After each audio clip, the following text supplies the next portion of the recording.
Madame Zoubida Assoul, porte-parole de Mouatana. Bonjour Madame Zoubida Assoul. Bonjour. Est-ce que vous pouvez présenter Mouatana pour les auditeurs de la radio des sans-voix?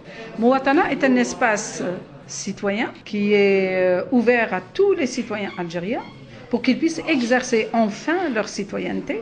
Et donc ça veut dire la citoyenneté, ça veut dire la responsabilité. Donc les citoyens aujourd'hui doivent prendre part de leur devenir, décider qui ils veulent comme responsable politique dans notre pays. Et donc c'est un espace de concertation, c'est un espace de mobilisation qui met le citoyen au cœur de cette initiative politique. Je m'appelle Farid Yaker, je suis membre de l'instance de coordination de Mouatana et je suis président d'une association qui s'appelle Planète DZ qui est basée à Paris. Donc je viens au titre de la contribution de la diaspora, de la société civile de la diaspora à Mouatana. Est-ce que vous pouvez nous dire un mot sur Mouatana? Quelles sont vos motivations?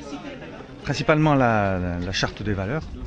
On a une charte des valeurs et principes qui met l'accent sur la démocratie, l'état de droit, le respect de la diversité, tous ceux pour lesquels on espère le pays va prendre en charge. On espère qu'il va y avoir une évolution vers cette démocratie, cet état de droit, cette responsabilisation des citoyens, la citoyenneté qui est un principe majeur qui malheureusement a été galvaudé, a été supprimé depuis l'indépendance, puisqu'on a mis en place l'assistanat, on a usurpé, disons, le rôle du citoyen. Donc je pense qu'on a une occasion historique avec Mouatana.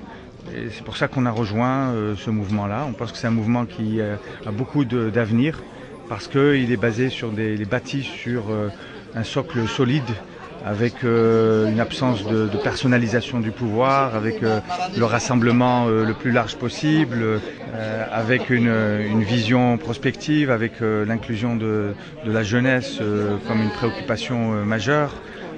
Donc voilà, Mouatana, c'est un espoir pour l'Algérie. On en a vraiment besoin parce que la situation est de plus en plus grave, le pays est en danger. Donc il faut une mobilisation citoyenne majeure pour éviter que le pays sombre dans le chaos. Et tout le monde doit se mobiliser à tous les niveaux, et dans le pays et à l'étranger. Quel est l'objectif principal de Mouatana? Alors, les objectifs de Mouatana sont nombreux. Les plus importants, c'est que d'abord, on s'est déclaré depuis le début qu'on était contre un 5e mandat du président actuel, parce que tout d'abord, ce 5e mandat est anticonstitutionnel par rapport au dernier amendement de la Constitution de 2016 que le président lui-même a fait passer par les deux chambres réunies, qui n'est pas passé par voie référendaire du peuple. Ça veut dire qu'on n'a pas demandé l'avis du peuple pour tous ces amendements depuis que le président est là, de 2002, 2008 et enfin 2016. Deuxièmement, c'est un mandat quand même qui est vraiment en contradiction avec la morale de la pratique politique, vu l'état de santé du président qui s'est vraiment dégradé et qu'il n'est pas en état d'exercer toutes ses responsabilités, d'autant que l'ensemble des pouvoirs sont entre les mains du président. Nous sommes dans une constitution où nous sommes dans un régime supra-présidentiel.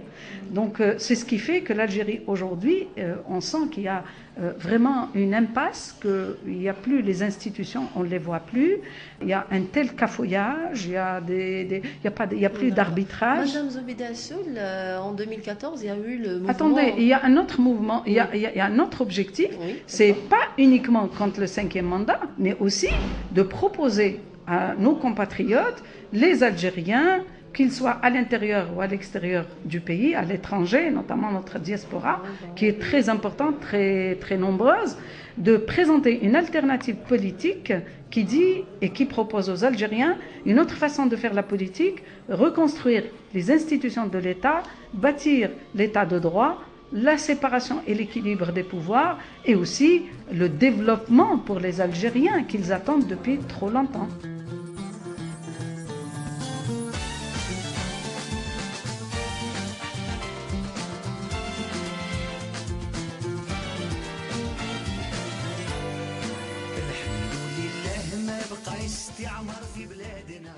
Plusieurs Algériens, notamment sur les réseaux sociaux, disent que le mouvement Moatana est similaire au mouvement Barakat de 2014, qui lui aussi faisait barrage à un 4e mandat à l'époque.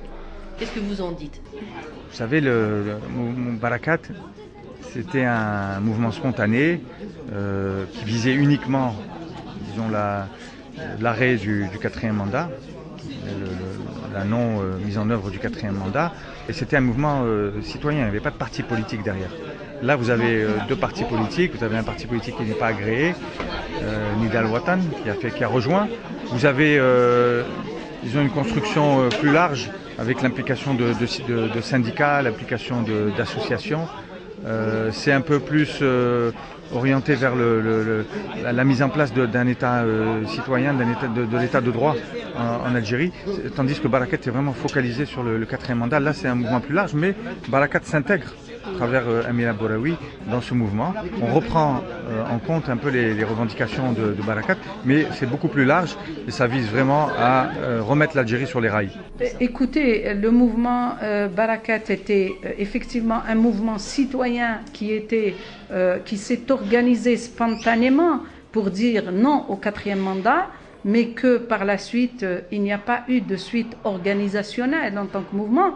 La différence entre Barakat et Moatana, c'est que Moatana, aujourd'hui, le 13 donc octobre, nous avons été empêchés par les pouvoirs politiques en Algérie d'organiser notre première conférence de la citoyenneté et de la démocratie, alors que nous sommes des partis dûment agréés par l'État algérien. Et donc aujourd'hui, le mouvement Moatana est un mouvement qui a vu sa naissance, qui est très représentatif.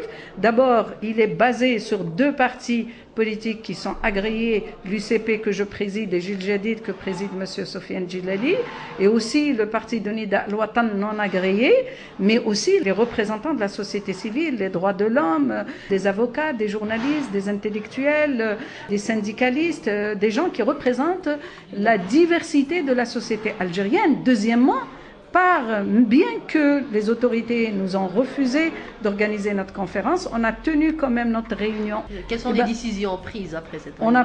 On a d'abord adopté 3 résolutions. La première résolution, c'est celle de la résolution politique qui propose la feuille de route de notre initiative de sortie de crise que vit l'Algérie et du changement du système de gouvernance et de gestion des affaires publiques. Deuxième résolution, c'est la résolution organique. Nous nous sommes dotés aujourd'hui, Moatana, elle s'est dotée d'une direction du mouvement. Nous avons décidé unanimement ensemble que le coordonnateur de Moatana national, ça sera M. Sofiane Djilali, la porte-parole c'est moi-même, et 2 délégués adjoints qui sont l'un chargé des relations internationales et le deuxième chargé des droits de l'homme et de la société civile, parce que c'est un mouvement citoyen qui regroupe l'ensemble des Algériens avec leur diversité.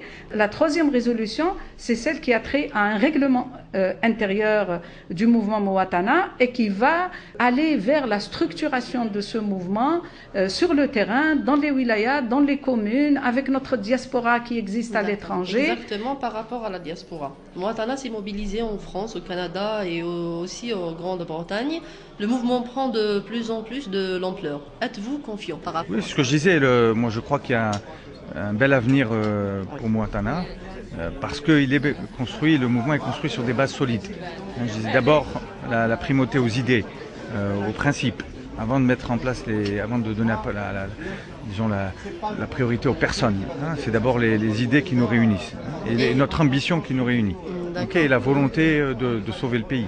Vous voyez, tout ça fait que les Algériens vont adhérer. Et puis la confiance, parce que c'est des personnalités aussi qui ont fait leurs preuves, qui ont montré qu'ils étaient intègres, qu'ils étaient dans le désintéressement. Ils étaient vraiment, ils agissaient au profit du pays et pas au profit de leurs intérêts propres. Et tout ça va faire en sorte qu'il y aura une plus grande adhésion, parce que ce qui manque aussi, et ça a été souligné ce matin, c'est l'absence de confiance entre la population et les politiques, si vous voulez. Mais ça, malheureusement, la faute en incombe aux politiques. Mais ce n'est pas une raison pour discréditer l'action politique. On a besoin d'action politique. Un pays ne peut pas se construire sans politiciens dignes de ce nom, sans une action politique noble qui est seul à même de mettre à terme à cette situation-là et de reconstruire le pays. Absolument. Vous savez, quand on voit vraiment l'écho qu'a eu Moatana, bien que toutes les activités de Moatana ont été boycottées, non seulement par les médias publics lourds tels que les radios, les télévisions, mais aussi boycottées par l'ensemble des chaînes privées qui se disent privées, qui n'ont jamais pu couvrir les activités de Moatana, mais heureusement qu'il y a les réseaux sociaux, heureusement qu'il y a certaines radios comme la vôtre, Radio des Sans-Voix, qui nous donnent l'opportunité justement de parler de notre mouvement, mais aussi cet exercice, on le fait, on va continuer à le faire, et notre diaspora, nous considérons qu'elle a un grand apport qu'elle peut donner et insuffler dans l'Algérie. Donc la sensibilisation de la diaspora, c'est important pour votre mouvement. Ils sont classés premiers dans les adhésions, madame. Notre diaspora a vraiment répondu à l'appel positivement. Tous les jours, on reçoit des centaines de messages de notre diaspora dans toutes les régions du monde. Et ils nous disent que vous nous donnez encore de l'espoir. On est confiant, on a confiance. On a réveillé les consciences des Algériens pour leur dire qu'on est capable d'apporter une autre alternative, une autre solution pour bâtir l'Algérie, une grande Algérie dont on sera fiers tous, et surtout donner de l'espoir aux jeunes.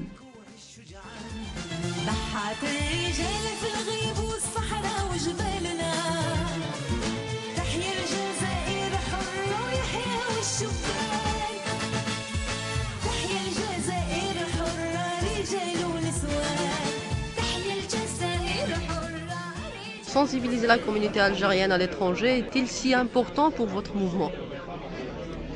Bien sûr, c'est ce qu'on va faire tout le temps et on démarre le travail. Je disais un gros potentiel, mais ça passe aussi par de la communication, ça passe par l'utilisation des réseaux sociaux, l'organisation de manifestations, etc. Donc il va falloir faire ce travail de communication, de mobilisation. Voilà, on a du pain sur la planche, mais voilà, il y a du potentiel. Et qu'est-ce que vous en pensez de l'interdiction de votre conférence nationale? On n'est pas surpris, hein, quand on voit la manière dont le pouvoir a agi face au rassemblement de Bjeya, de Constantine et d'Alger. Donc c'était quelque chose qui était prévisible. Ça prouve, comme ça a été dit ce matin, que le pouvoir panique. S'il se sent menacé par un mouvement citoyen, d'abord ça prouve que nous avons toute notre place et que nous sommes légitimes. Si on peut faire peur au pouvoir.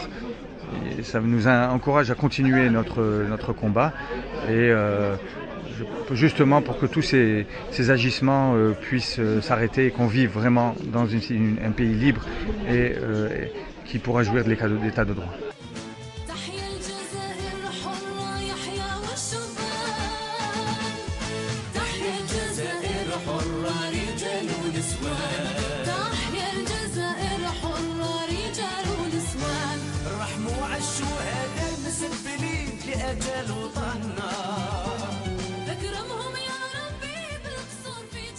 Une dernière question, qu'en est-il de la rumeur concernant la levée de protection au niveau des consulats français et entreprises françaises en Algérie? Est-ce que l'incident est lié au rassemblement organisé par Moatana à Paris? Peut-être bien. Vous savez, le pouvoir algérien, malheureusement, il nous a habitués qu'il ne peut travailler que dans la réaction. Il n'est jamais dans l'initiative. Et donc, quand il reçoit des coups, il réagit. Non, la levée de protection, elle était antérieure au rassemblement de Moatana. La levée de protection, elle est consécutive à la levée de protection de la résidence de l'ambassadeur d'Algérie à Paris. Donc ça n'a rien à voir avec le rassemblement de Moatana. C'est intervenu avant. La levée de la protection, non, je ne pense pas. Non, je ne pense pas. J'espère que les chancelleries étrangères et que nos partenaires étrangers ne vont pas tenir compte de cela et qu'ils considèrent qu'en Algérie, il y a une autre alternative politique sérieuse qui peut apporter un partenariat sérieux, gagnant-gagnant, qui respecte l'Algérie en tant que pays souverain, qui décide de lui-même pour le devenir de son pays, pour le choix de son président, et que nos partenaires, ils n'ont qu'à être confiants avec l'initiative de Moatana et qu'on respectera les engagements de l'Algérie. D'accord, merci à vous Madame Zoubida Assouli. Merci beaucoup.